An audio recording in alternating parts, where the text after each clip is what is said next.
a topic that I teach related to human rights. This tends to be in a class called conflict analysis. And I'm about ready just to share my screen. Just a second. And here we go. Right.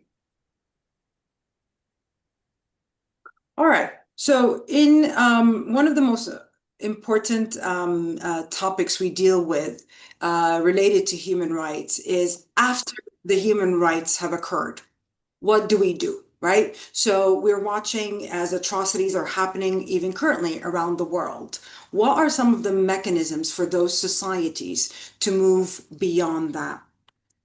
So today's goal, I want us to understand what is transitional justice. I want us to walk away being able to identify the different mechanisms of transitional justice and to understand the pros and cons of each of the transitional justice mechanisms.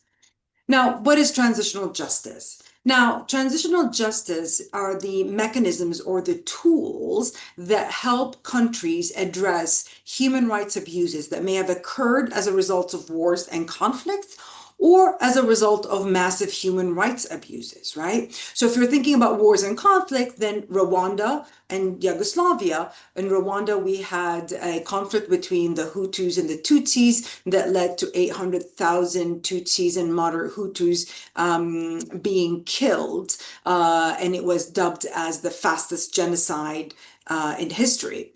In the case of Yugoslavia, we also had a breakup of a country that led to multiple civil wars where we had war crimes, crimes against humanities, ethnic cleansing occurring. In the case of South Africa, it wasn't a war or conflict, but it was massive human rights abuses as a result of the racist system that tended to differentiate citizens based off of their skin colors. So this is why the goal of transitional justice is to move beyond these harms and to ensure that they are never repeated again. And so we're going to talk about trials, truth commissions, reparations, and other forms that are extremely important to ensure that the harm is repaired.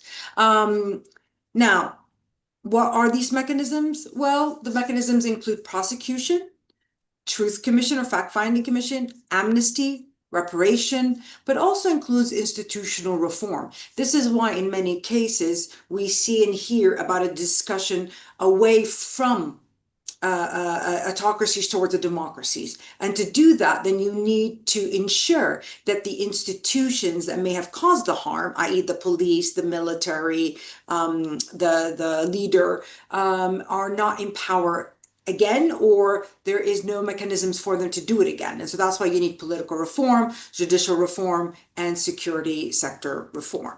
So I'm going to start off with the first one, that's prosecutions. I won't probably be able to see, but usually what I do in the classroom is I would have students tell me a couple of thoughts that they may have. What are some of the pros of prosecutions, i.e. what are some of the strengths of prosecutions, and what are some of the weaknesses or cons of prosecution. Since this is a webinar, I don't know if I'll be able to see if somebody comments for me. So I'm just going to go ahead and share. So with the strength of prosecutions, the most important thing for prosecution is we need to ensure that for it never to happen again, we need the rule of law. So in order to people to believe in the rule of law, they need to believe that if you violate the rule of law, then you will be punished, right? And so this then strengthens this idea that I don't have to take justice in my own hands. There's going to be a mechanisms, a legal system, and a due process that will ensure that in the future, if I am harmed, the state will take action. Also, it establishes a judicial record, right? And recognizes the history of what happened. And of course, if you know that you're going to be punished, then you're less likely going to do this act in the future, even if you wanted to. Now, what are some of the problems, right? With every policy there's always a cost, and we always have to balance the pros and the cons in each and every case to determine whether or not we have the right one. So the cons, right? Well, how many can you prosecute? Can you prosecute everybody? I just said to you in the case of Rwanda, there was 100,000 people that were killed. Can we prosecute every single person that committed a crime? Also with prosecutions, they are very costly and time consuming. I'll show you a little bit of the data in just a second, how much time and how much cost they may take.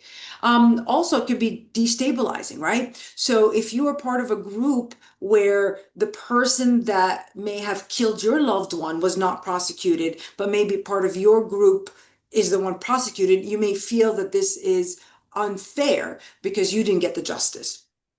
And of course, I think, there is victor's justice. I mean, think of World War II, where a lot of these mechanisms came out of. We all know that there were some atrocities that were committed, especially by allies, that were never prosecuted, and only the countries that were defeated were actually prosecuted. So I did some work with an undergraduate student of mine where we published a piece together. So one of the things about being at Essex is good is that many of us have grants and we have money, and we're really good at research. And so what we do is we hire students to work with us. And if the students do a really, really good job and go above and beyond what we asked, like what they were paid to do, then they end up being a co-author. So this is Joanna Gendely. She was an undergraduate, actually, in this case, working with me. So when Joanna and I looked at all the different top courts, international criminal courts, one thing you see is look at that total cost. Look at the ICTY, right? Look how many years it took that over 24, and it cost 2.3 billion, and it was able to convict 90 people. So it means it costs us 4.2 million per person to prosecute. The other one, ICTR, right, costs over 2 billion, 19 years. In the case of, 21 years. In the case of the Rwanda, one of the problem is some of the moderate Hutus. So when the Rwanda Patriotic Front came in after these atrocities had been committed, they themselves killed about 100,000 Hutus. And when the tribunal wanted to prosecute the other side, the government was like, at that point, nope, you're not going to touch. So for many people, they saw this as only prosecuting those that killed the 800,000, but not the 100,000. So in all of these cases, what you see, it's a very, very high cost to prosecute people. And so this is something that we need to think about when we decide to initiate a prosecution. Now, if we were in an actual classroom, right now you'd be divided into groups. And one of the things that I would want you to discuss, this is based off of a real case from the Lord's Resistance Army in Uganda, where we had a very complex situation where Dominique Ongwen was a child when he was kidnapped by the LRA, and he was beaten, he was starved, he was forced at a young age to either commit crime or he would be killed. And he watched his friends try to run away, to be killed, and when they were brought back, to have their arms being amputated. So he grew up in that. And then he becomes a leader. And when he does, he ends up committing various forms of sexual violence, recruited other child soldiers, and other types of crimes. So in this case, brings an important question, right? As a detainee in the ICC, he has a soft bed, free meals, visits by his family. So the court brings his family all the way from Uganda. And he was taught how to read and write. His victims, on the other hand, have yet to receive any form of support to help them recover and to heal from the physical and psychological harm endured. And so here, what we would do is spend some time talking about how do we balance the right of the accused with the interest of the victims. And I just did this 2 weeks ago with some students, and I got some really, really interesting and different opinions. Majority of the students believed that he should be prosecuted because even though he was a victim as a child, when he got older, he did commit them. But several of the groups thought that, for example, they believed that him being a victim should come into play in the sentencing. How many years does he get? However, they all believed, though, that a priority should have been the victims themselves rather than the prosecution. So So I don't know what you guys would have come up with if we were doing this in the classroom right now. The other thing is truth commission or fact-finding commission. Again, we would have spent some time talking through, but for the time that we have, why is this important, right? It provides us with a comprehensive narrative of what happened. And in many cases, it validates the victims. One example I'd like to bring in here is in Argentina during the military junta in the 1980s. Many of the survivors who'd escaped were trying to grasp the attention of the West by saying this is happening. And so then there was a group of American congressmen were invited down in Argentina to visit and to show them that nothing was happening. However, they had built false walls. So while they were taking the senators around, the victims were being tortured. And so when the Truth Commission came, the victims wanted pictures and wanted to show where the senators had been visiting and how close they were to those individuals that were being prosecuted. And so the name of the Truth Commission, Fact-Finding Commission in Argentina was Never Again. Also, they can help guide us to identify what happened and so what reform we need to do to fix it so it doesn't happen again. Of course, though, as any mechanism, it has some problems, right? So when you do this, in many cases, if there's no prosecution to punish the perpetrator, this can be frustrating for victims. And so you are doing some trade-offs here. For example, the Truth and Reconciliation Committee in South Africa told folks, if you come up voluntarily and you confess to what you did to the Truth Commission, we will give you amnesty. Also, though, another weakness is re-traumatizing the victims. And you can ask, well, how does that happen?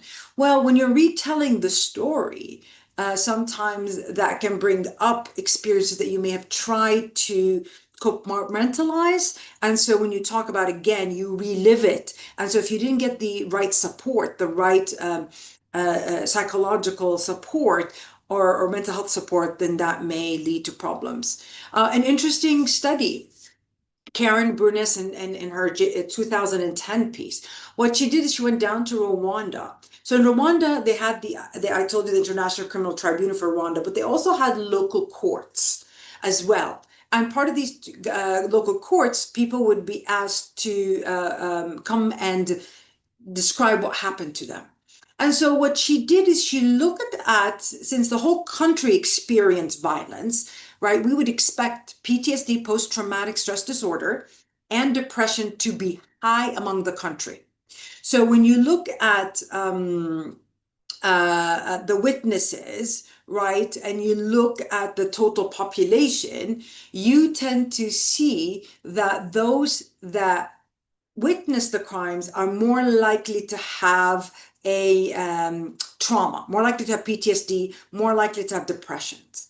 But if you take that subgroup of individuals, those that had that experience, and then you look at the difference between those that were a witness and not a witness, then you look and you find those that were witnesses were more likely to be depressed and more likely to have PTSD. So sometimes truth telling does not automatically mean healing. And so transitional justice can have unintended psychological costs, and we need to be very, very careful to balance accountability with survival safety and mental health support. The another form is amnesty. Again, just like anywhere else, there are some pros and some weaknesses. Amnesty, sometimes we give them out because we want the truth. Sometimes these perpetrators are not going to tell us where they buried the bodies. And for many cultures, for many religions, if you do not have a body, you then cannot maybe get reparations, you might maybe get the pension, you might not be able to move on to remarry. And so sometimes we end up giving amnesty to these individuals in order to focus on the future, to get this information. And as you saw, it's very, very expensive to try to prosecute everybody. However, again, some people claim, well, then should we respect the rule of law if people down the road believe, wait a minute, I can do this, and if I hold off some information that they really want, then they are less likely to prosecute me. In addition, Sometimes if you've committed, like in some cases, when you're trying to prosecute somebody big, you then try what we call to flip somebody, or flip a witness, i.e. somebody may have committed some crimes against humanity, but you need them to get that bigger person, that leader, so then you may offer them something in return. Well, that technically violates international law and international obligations, but sometimes as states we need to do that. But if we look at the data itself, one of the interesting things we find is most of the time when we use amnesty, we're using it against people who are political prisoners, against people who were armed opposition. So the state is giving amnesty to these rebels to put down their weapons and so to rejoin society. Most of these cases, these amnesties are not part of the agreement themselves, but they may come before or after in order for us to end the violence. What about reparations? Reparations is the most famous reparations, of course, came out after World War II, right? And we think about the Jewish reparations, in particular, after the Holocaust. But one less known case is actually reparations in the US to Japanese Americans who were placed in internment camps during World War II. They lost a lot of their property. They were picked off the street in their homes. And the only crime that they did was being Japanese during the war. That is it. And unfortunately, though, the US only gave them $20,000 and an apology by President Ronald Reagan. So the apology and the money don't even come until 40 years later.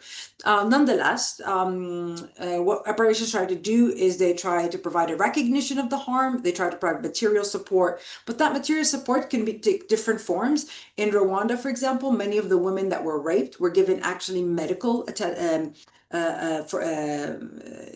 for free, right? So we're able to go and get procedures and get medications for free. It also can include memorializing something. So you're building a museum. It could be an official apology. However, again, depending on how big your reparation program, that can be a problem, right? And it can be a heavy burden on the state that's trying to get out of a war that probably has billions of dollars in destruction. And here you're trying to prioritize, how do I ensure I can rebuild the country while at the same time providing support for these victims. Also, it's not always clear who is eligible for this, right? In the case of Peru, for example, there was a conflict between the Shining Path, which was a rebel group that emerged, and the government. And many of the people that were harmed, though, were indigenous population, people who didn't even speak Spanish. And so when the government in Lima put up a reparation program, it was really detailed, it was really good. But then when you start looking at what it requires, it became a little bit more problematic. One, you had to travel from your hometown, which could be somewhere in the mountains, all the way down to the city, right, to fill out this application. Second, you needed to speak Spanish. Third, if you're going to claim that the government killed by accident or on purpose your loved one, you had to prove that. And sometimes it's really, really hard to try to prove. So again, it's not easy. Usually we will spend some time. I would have given you a reading to go through 3 different cases, each that use different forms. You see that South Africa is the most free out of all the countries, and South Africa decided to do minimal reparations, partial prosecution, however, did Truth Commission, did political reform, did judicial reform, and security sector reform. Rwanda got the most money spent on it through the tribunal, right? And nothing else changed. And so as a result of that, till today, Rwanda is not free, still dealing with this. Mozambique is an interesting case. They decided to do total amnesia. Now, part of the problem, or not, sorry, part of the reason why is that for many people in Mozambique, culturally, they feel if we speak about the past, we are inviting the evil spirits into the conversation and into our environment. And so as a result of that, they decided they did not want to talk about the conflict, but they did other interesting things. So if somebody, for example, one of the most things that we saw in Mozambique that we haven't seen somewhere else. Lots of women were raped, which is which is what happens during war. And what happened is, in this case, they would bring the women, they would strip them, they would bathe them, the women would, right? They would help bathe them, redress them in a nice dress. And as they're bathing them, they'll be telling them, it was not your fault, you're not to blame, you're beautiful, you're this, you're that. And then they reintroduce them into society.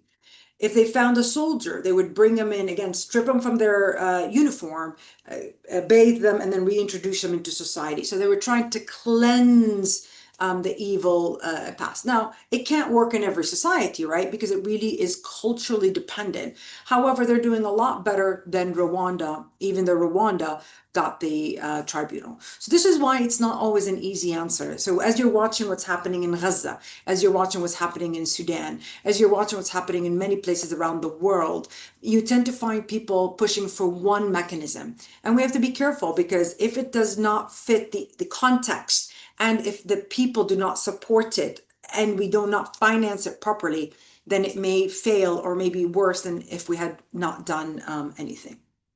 I know I'm coming towards the end. So again, what we would have done right now in the classroom is I would have broken you up into different groups, and I would have asked you to talk through by creating a plan for Fredonia, a country that just finished a long civil war and many people suffered human rights abuses, and ask you to choose and to defend your plan. Why did you choose that? Again, in the class that I taught recently, I did not have, each group had a totally different plan, which was really interesting, right? But it also tells you how one's lived experience may guide us in choosing policies and mechanisms that may not work for everyone else. And so with that, I'll stop sharing the taster talk. I'll take if anyone has a question about the topic before I talk about the department, or should I wait till the end? Should I wait till the end? Okay, I'll wait till the end. All right, so now I'm going to tell you why our department. And why, by now, you probably have guessed, I'm not from the UK. From my accent, I am, my accent is American, and that is true. I am an American citizen. However, I was not born in the UK, sorry, in the US. I was born actually in the only country in the Middle East that does not have a desert. And if you guessed Lebanon, you'd be correct. And Lebanon had a civil war, had a lot of war crimes, crimes against humanity, ethnic cleansing. This is the reason why I was interested in transitional justice, because of my own lived experience, my family's lived experience. So, however, I went to the States. I left Lebanon to get my PhD at Penn State. And then I ended up working for 15 and a half years at the University of Arizona. And the reason I came to the University of Essex, I tell folks, is not Essex, because I could not pick out Essex on a map. However, I knew one important thing, and that is the Department of Government at the University of Essex has been top for a very, very long time. It is the top 2 in the UK for research output, 6 overall. Research Action Framework, REF, is the way the government looks at every individual that works in a department, and they rank our publications and our impact on our environment, and to see how much what we do matters in the field that we're in. And we're constantly, we were number 1, we dropped to number 6, but we're now trying to go back to number 1. So why does this matter to you? Is we're really good at it, and we teach you how to be good at it. So at Essex, you get taught by us. We are the people in front of you in the classroom. It's not somebody else. It is us, the professors, that are working on these things. Also, when you look at in terms of, and by the way, also, it is the only Department of Politics International Relations that has a Regius Professor. What's a Regius Professor? Regius comes from the word Latin royal. So around the 15th century, the monarchy here in the UK decided that they want to support and acknowledge certain universities for their work in a certain field. So you wouldn't be surprised to know that the first Regius Professor was given to medicine and was given to Oxford. However, you'll be equally surprised that the only university with one in politics is us. Oxford does not have that. The University of Essex is the only one. And you can see this also in our ranking on our topics. So we're number 9th in the whole UK for IR in terms of education, 12 for politics, and the university as a whole is also 12th in the UK.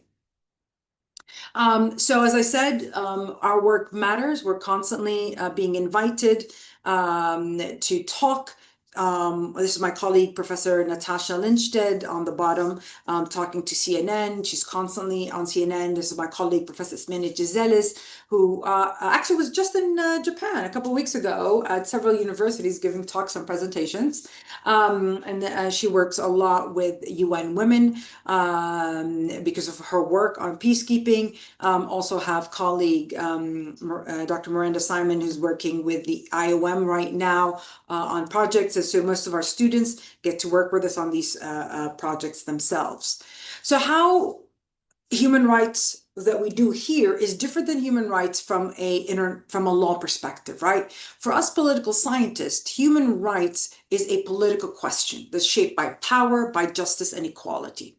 So in all of the courses and the modules that we have, we are trying to debate and engage and investigate concepts like freedom, legitimacy, consent, and while also balancing them against the universal ideals. When do we meet them? Where do we meet them? Where do we not meet them? And the why. So students are exposed to both classical and critical traditions, looking through the lens of race, gender, class, and of course, institution. So for us, human rights, unlike from a legal perspective, did you violate, did you not? For us, it's much more a living debate, right? And we look at it through conflict, through resistance, and through both struggles and inclusive society. So we're just as interested as what's happening in the United States as we are what's happening in Gaza from a political science perspective. And so we then teach you, how do you take these theories and then how do you connect them to global challenges, whether it's conflict, authoritarianism, gender justice, what do we owe people beyond our border, right? And in terms of immigration, how do war, poverty, or climate threats define human security? So human rights as a vision of justice in a political struggle is extremely important as we look around the world, whether it's climate, whether it is humanitarian crisis, whether it's conflict, whether it's human rights abuses, all the democratic backsliding, the rise of authoritarianism, those at the heart of them is a question related and linked to human rights. So there's different degrees that you can do that, the different courses. You can, if you're much more interested at the interstate level and through conflict resolution, if you're much more interested in terms of climates, then we have the environmental futures with climate change. You may be interested in terms of regions and areas, so that would be global comparative politics, or straight up into, if you're interested in the institutions, in the United Nations, and how the actors engage one another. Like right now, you know, what's going on in the United Nations, what's going on with these big powers. Also, you might be more interested in from a theory perspective to look at these rights and why do we owe them to the societies? And so ideology, discourse analysis, politics, political theory, or you may say, I'm really interested in the policies themselves and how they get implemented. Then you'd be much more interested in terms of the Masters of Public Policy. Here's a little video from a student. Me as a student in Uni of Essex Department of Government. I've always been an active speaker with a dream of working with international organizations or with the government as Ministry of Foreign Affairs. Studying here has provided me with a stepping stone to achieve my dream. In the morning, I attend my lectures, which is filled with active engagement as well as studying case studies that help broaden my horizon. After class, I joined self-development workshops such as How to Become a Critical Thinker provided by my department's student support through their Skills for Success program. To end the day, I go through recommended readings that applies what I've studied to academic writers, which I can find physically in our library or through our online module website. And that wraps my day as a proud University of Essex student. So I want to share that and just to show you some of the popular modules that deal with human rights. As you can see, from violence, democracy, human security, justice, equality, freedom, and other types of social justice aspects. The one thing that makes us unique here at the department and the university and the country as a whole is we decided this year to implement something that I've been working on for quite some time. I recognize and realize that many of our students today do not want to go on to get a PhD. They want to go on to work in a firm, in an NGO, non-government organization, international government organization, charity, government, right? And so doing a traditional research dissertation is really not where they're at. And so we created the policy portfolio. And so even though the word count is still the same in the end, the skill sets that you get out of it is different, right? We're asking you to do data visualization, blog posts, podcasts, policy brief, annotated bibliography. So we're asking you to do things that you can carry with you. And when you go to an interview, or you can post them on LinkedIn to demonstrate the skill, the oral and written communication on a topic that you're interested in.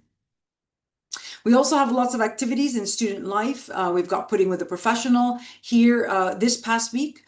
We had a student of ours who've gone on to become political communication experts in different organizations, from Deloitte to somebody at the cabinet office, to somebody at so we've got private sector, public sector, and I think I can't remember the third person. I think 2 people in the government, and then 1 in the private sector, right? So we do, and then we're getting somebody who is actually a diplomat to come in.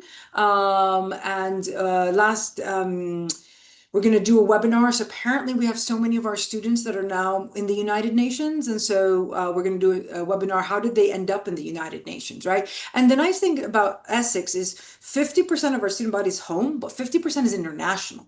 So when I'm saying these students are off, they're not all just British students. They're from all around the world. We also do current event panels, and these are taking whatever's happening around the world. We will put a panel, and we will demonstrate to you how to use the knowledge and skill to analyze current events. And we do these with the Politics Society, and we do these with the Model UN Society, which you can join if you come here. Just to give you some of our alumni, they're all over the place. They're in the World Bank, in international organizations, in BBC, Sports Pro Media. So government, researchers, and of course, our most famous alumni is a Nobel Prize winner, Oscar Arias Sanchez. He received his PhD in politics here at the University of Essex, and then he went back to Costa Rica, where he became a president. During his time, he worked at helping bring peace in Colombia and led democratic reform, or post-conflict reconstruction, and he was awarded the Nobel Peace Prize. And so one last thing to think about, if you want to come to the UK, we're the best place to come to the UK because it has the least amount of rainfall across all of the UK. And with that, if you have any particular questions, always feel free to email me. But if it's about an admissions question, you've got my colleague, Dr. Nicole Berg here. And if you want to connect with us to see all the things that we do and to follow, we put everything online. And so whether Facebook, Instagram, Blue Sky, or LinkedIn, you get to see us and our amazing student and what we're doing. And with that, I will stop sharing and take your questions. I tried to stay on time. I think I was on time. Oops, let me skip. There we go. 皆様もしご質問ありましたらチャットの方にお願いいたします。Question doesn't have to be about the topic. It could be in general. It could be anything about Essex. It could be anything about Colchester. We're about 48 minutes from London, so you get to go down to London. I just was in London last week, or the week before that. I'll be in London this weekend, but I don't have to live in London and pay the expensive living rent and everything in London, but easy to get in and out of London as well. While I wait for questions, can I ask one question? Yes, please. Is there any way for students who are interested in University of Essex to connect with the current students? Yeah. There is, I don't know if Aisha has more information, but there is a uni buddy. So there's a way where you can ask a question in a student. So we have a lot of peer mentors as well. If you want to email me, like if a student emails me and says, I want to speak to a student, I can immediately put them in contact with our peer mentors. So we have students who work for the department as mentors for other students, but they're always happy to talk to prospective students as well. So yes, so there's a uni buddy, a way where you can just chat, or if they email me, I will make sure they get to a student to answer them. Okay, thank you. Hi, may I ask a question, Benson? Yes, please. Actually, my background is I used to work at the Japanese government, and now I'm working at business consultant, especially for human rights and business and human rights. And I'm thinking about studying human rights in your school. And actually, I was thinking about entering the master of I think that it calls a theory and a practice of human rights. And it is led by Essex Law School. Yeah, that's a different program. That's in the law school. Yeah, Okay, that's yeah, no, it's just in the law school, and that is much more about legal. So yeah, so it's much about the legal policies, international humanitarian, IHL, laws of warfare, all that kind of stuff. Yes, that's in the law school. I was researched by human rights, and I was searching the post. However, now I learned that I could learn human rights perspective, not only in the course but also your So the nice thing though about there's the human rights in terms of a master's in the department of the law school, but there's the Human Rights Center. And the Human Rights Center, for example, I'm a member of the Human Rights Center because my work crosses it. So the Human Rights Center has colleagues from all around the university, any one of us that works on human rights. So we do a lot of activities together. So for example, we just put one on the Human Rights Center and the Department of Government. We just put one on the UN, right? What's happening, what's the future of the UN? And my colleague from the law school, Professor Carla Firstman, talked about it from a legal perspective, and I talked about it from a power state perspective, right? So human rights, it's such a broad field, right? And it depends which angle you're interested in it. So if you're much more in the business world, then maybe a public policy master's would be much more for you if you're interested in terms of that intersection, right? Because you can do your policy, your modules related to human rights. You can even take a module in the law school. So it doesn't mean you can't take it. So if there's one module that you think like, this fits me, I need this one, then you can take that module. We do have a lot of their students taking our modules, our students take their modules. I would say it depends on where you see yourself and which degree do you think would impact you more. Okay, I understand. Thank you very much. No problem. Thank you.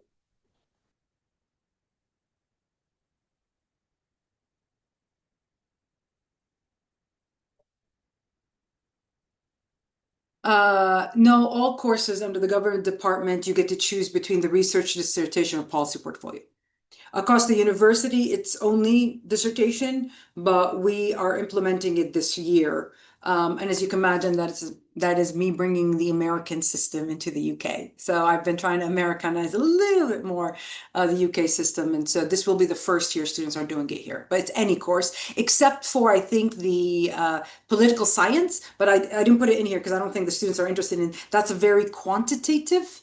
And then the MRes, which is for the PhD. So those two, but all the MAs and the MSc in IR, MSc conflict resolution, all of those have that option. So just two courses that don't. The political science, which is quantitative, and then purely quantitative, empirical, and I don't know if we're offering it next year anyway, so.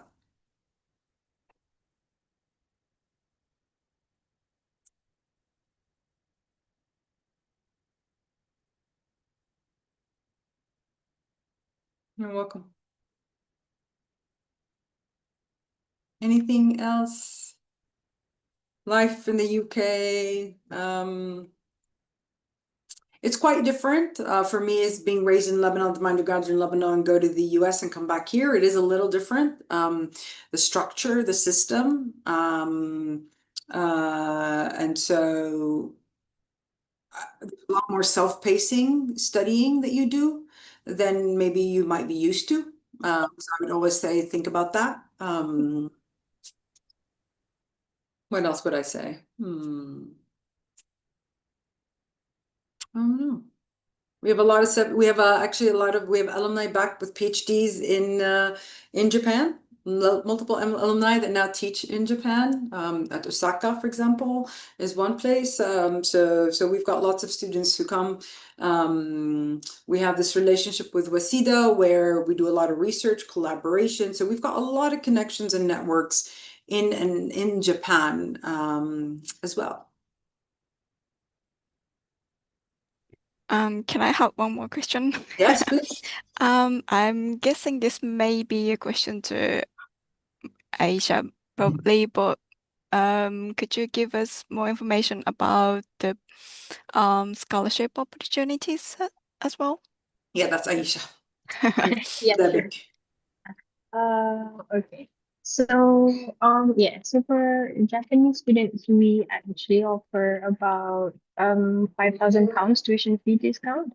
So that is an automatic scholarship. You don't have to apply. As long as you apply to the university, you meet the entry requirements, it will be awarded to you.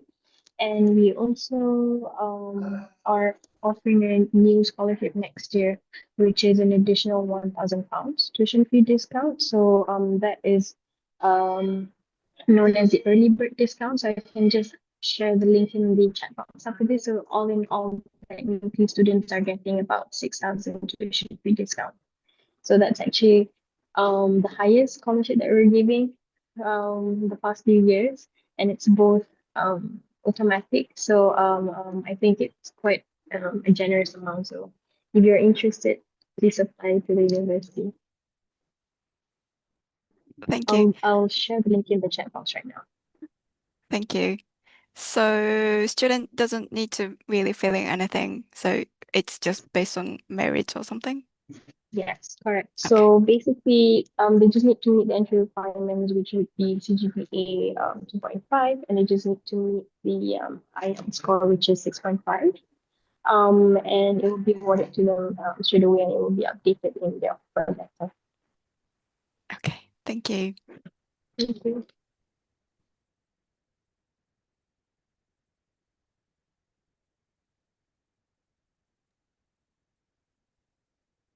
I know it's late for you guys, and so we appreciate you joining. So if you don't want to, if there's no questions, we don't want to hold you back.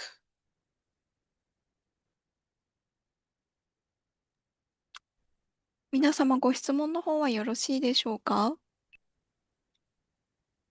もし何かありましたら、些細なことでも大丈夫なので、チャットの方にお願いします。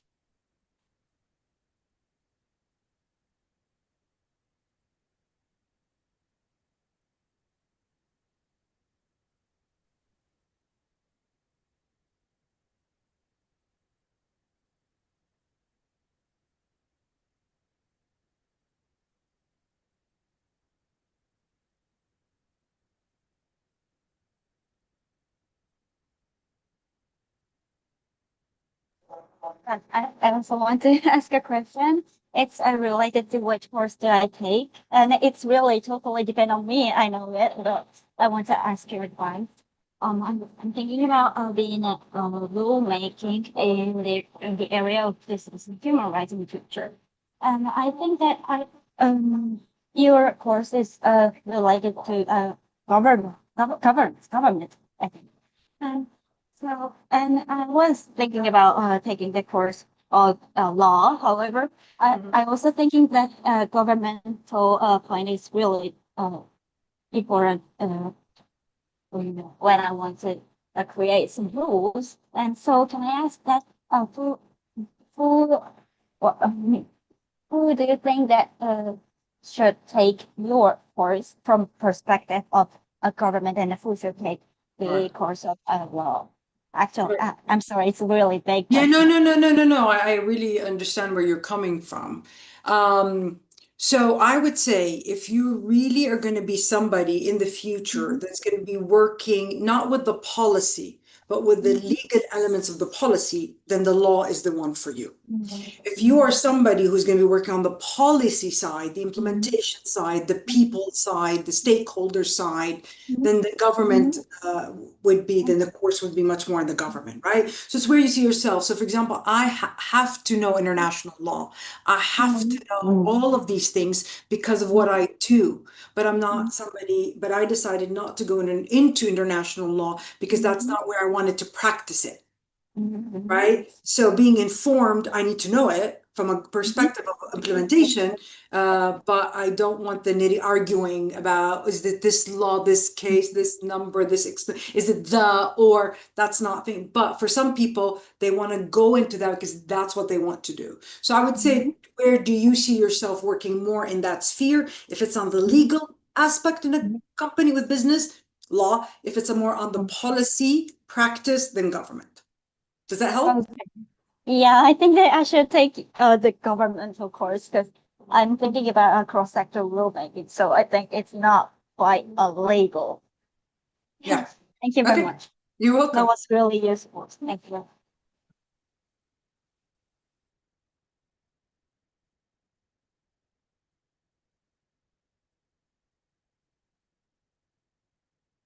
Yeah. Trying to think, try to see, what do you think? It's not a question, but I found it's interesting to see that the various ways to approach human rights.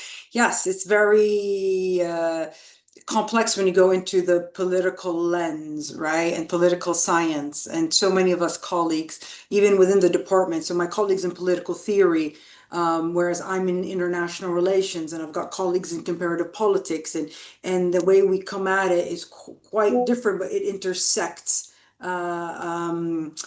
interestingly enough. So I think sometimes we think of human rights as a binary kind of a thing, not understanding the socio-political and economic aspects. I've also I work a lot with colleagues in the law schools on the transitional justice. Right now we're thinking about putting a grant together as well. We come at it just from different perspective. You wouldn't be surprised, given my experience in the Civil War. I'm less interested in the laws because I didn't feel like the laws protected us, and I'm much more interested, okay, what can we do? How can we prevent it again? How can we build the institutions? How can we build a society that would not allow this or prevent this? So this is why when I decided to go to college, right, and I decided not to go the legal route, but to go the politics route, because I felt like that is where the dynamics and the if I wanted to change something, it's there. But on Friday, I was teaching, the legal experts in JAG, judge advocate. So these are the military leaders. And, I was teaching a session alongside my international law colleagues. So there is a pathway forward. It just really depends on what you're interested. Where do you see yourself when you get this degree? Where are you? What are you doing? And for me, it was, even though I like debating, I'm much more interested in that. How does what we do, in fact, at the individual level, the society level, the national level, the international level? So I'm interested in all of these, whereas the law is very much, it's just two spheres, and it's just how do we ensure the law is implemented? Japanese politics in recent. Wow. I mean, I'm not a Japanese politics expert. I can talk a lot more about Japanese international relations and the conflicts Japan is in. Also, situation between Japan and South Korea. That's where my area, rather than domestic politics in Japan. I do bring up the issue, though, when I teach transitional justice. I do bring up the issue of World War II, that the United States was not punished for a big, whatever one believes, the United States remains to be the only country that used the atomic bomb and the consequences of that. So that is something I do talk about in the class when we discuss the victor's justice. What does that mean? Who owes who what? And so I do talk about Japan, but much more from that regional perspective rather than a domestic politics.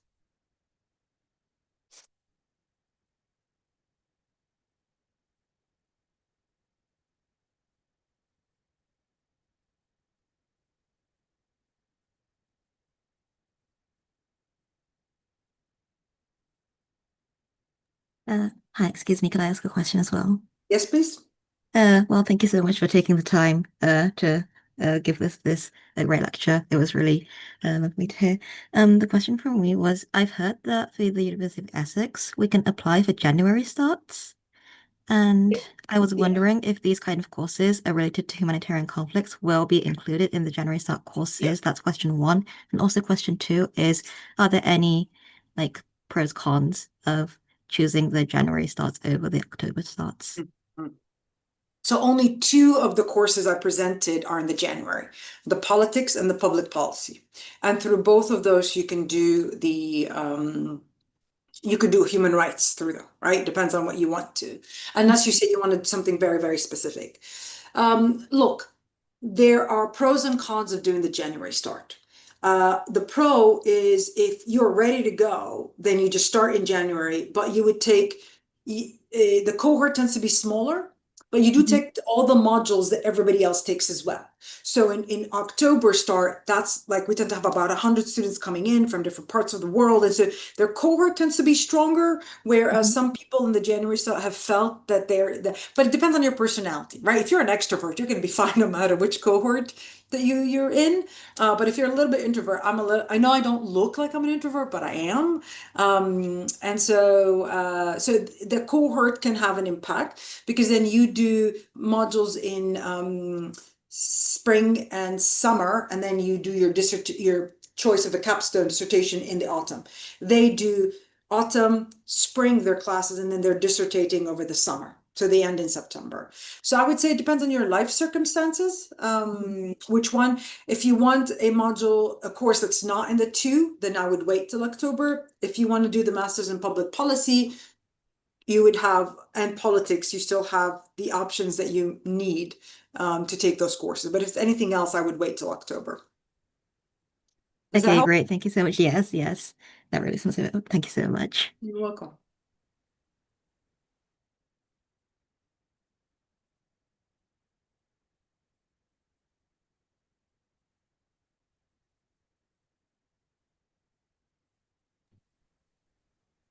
I'm guessing that's all from students. Well, thank you so 皆 much 様、 for your time. 皆様ご質問の方よろしいでしょうか? Okay. Thank you so much, Faten, for your impressive thesis lecture and introduction to the university. それでは皆様、本日のウェビナーはこちらで終了となります。本日はご参加いただきましてありがとうございました。Thank you so much for the great lecture. Thank you. Bye. All right. Thank you.